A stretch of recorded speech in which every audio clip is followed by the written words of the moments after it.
Տիկին Մկրտչյան, ձեզ համար սպասելի էր այս տեղեկությունը եւ հաշվի առնելով հանգամանքը, որ սա նախընտրական շրջանում է տեղի ունենում։ Ի վերջո դուք կոնկրետ պատճառները ինչպես եք տեսնում, այն է, ինչ որ հաղորդագրության մեջ հրամցվել է, թե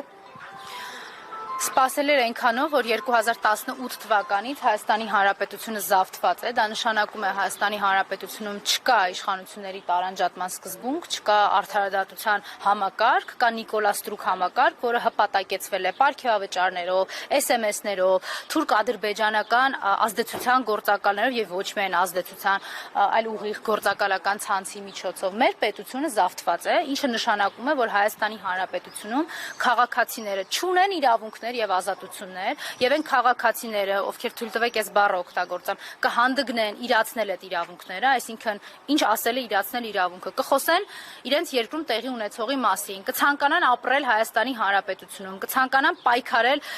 թուրքերի դեմ, ովքեր ուզում են ոչնչացնել Հայաստանի Հանրապետությունը, այնպես ինչպես ոչնչացրեցին իրենց դրածոն Նիկոլի օգնությամբ եւ Նիկոլի միջոցով Արցախի Հանրապետությունը։ Իրենք խստագույնս կպատժվեն Նիկոլի լեքսիկոնով ու բառապաշարով, ասֆալտ լիզելով, բորջուր լիզելով, ասֆալտին փռվելով, կալանավորվելով, իր ոնց էր ասում, իր վնգստացող դատավորների կողմից եւ Նիկոլա Ստրուկ իրավապահ համակարգի կողմից։ Դուք ասացիք հաղորդագրություն, Հայաստանի Հանրապետությունում շատ վաղուց չկան քրեական գործեր, որովհետեւ այդ բոլոր քրեական գործերը ուղղորդվում են բացառապես քաղաքական հրահանգավորմամբ եւ խնդրում եմ ուշադրություն դարձնեք, անգամ երեկվա իբր քաղաքական բանավեճ կոչվածի ընթացքում այդ դավաճան Նիկոլը միայն մի բան էր անում, ասում էր թե ով եւ ինչքան ժամանակով են նստելու եւ խնդրում եմ ուշադրություն դարձրեք, որ պարբերաբար իր հեռախոսներ օգտագործում նաեւ այդ ժամանակ, թույլ տվեք նաեւ կասկած հայտնեմ, հիմնավոր կասկած հայտնեմ առայն, որ այդ հեռախոսի միջոցով իր ամենաանադեկվատ պահերին հանձնարարականներ էր տալիս SMS-ով, ինչպես ինքը սովոր է, թե ում երբ պիտի բռնեն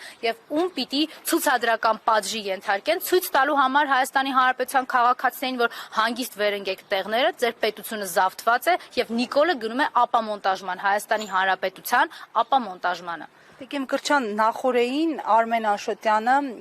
Էդվարդ Շարմազանովի հետ 168-ի տաղավարում ուղիղ մեկնաբանում էր մեծ, այսպես կոչված բանավեճը, ցուցակների առաջին համարների եւ բավականին սուր քննադատություններ էր հնչեցնում։ Սա զուգադիպել է նրա այս կողմից այս քննադատությունը եւ այս պահին նրա ձերբակալությունը, թե հնարավոր է, որ փոխկապակցված լինեն։ Որևէ բան այս պետությունում զուգադիպությունների միջոցով չի իրականացում եւ զուգադիպություն չէ, այո, դա եւս նպաստել է, դուք պատկերացրեք այդ հոգեխանգարմունքի վիճակով դուրս է եկել, վստահ եմ իրեն զեկուցել են կամ բանավեճից հետո անգամ նայել է պարոն Աշոտյանի մեկնաբանությունները իր անձի վերաբերյալ եւ իհարկե հերթական անգամ տվել հանձնարարությունը, ընդ որում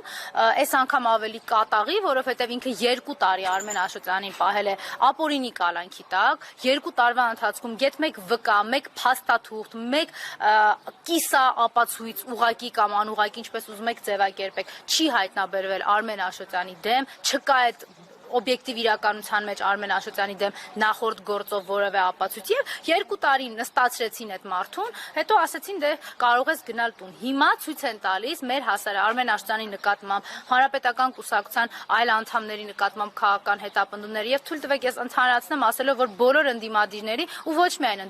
ընդդիմադիրների երեխայի կալանք, կանանց քաղաքական բանտարկյալներ դարձնելը եւ բոլորի վրա քրեական գործեր կարելը մի նպատակ ունի, ցույց տալու, որ այդ հանրային դիմադրությունը, որ այս 8 տարի ինքը կոտրում է եւ չի կարողացել կոտրել, որտեղ հայ հասարակությունը դիմադրում է Նիկոլին, ինքը ուզում է դիմադրողականությունը կոտրի։ Ցույց է տալիս, որ Հանրապետական կուսակցության փոխնախագահին մի անգամ չէ, 10 անգամ ապօրինի կալանքի կտանեմ, 10 անգամ ապօրինի կձերբակալեմ եւ որևէ մեկդ ոչինչ անել չեք կարող։ Նարեկ Սամսոնյանը, Վազգեն Սաղաթելյանը իրենց քաղաքացիական կարծիքն արտահայտվելու համար մարդկանց ապօրինի ձերբակալել էին, դրանից հետո արդարացվել են մարդիկ, ամիսներ շարունակ անցկացրել էին բանտում, հիմա նորից ասում են էլի կանցկացնեք բանտում, իրենք բոլորիս համար ունեն ընդամենը մեկ պլան եւ ծրագիր՝ վերացնել հայերին Հայաստանի Հանրապետության հետ միասին։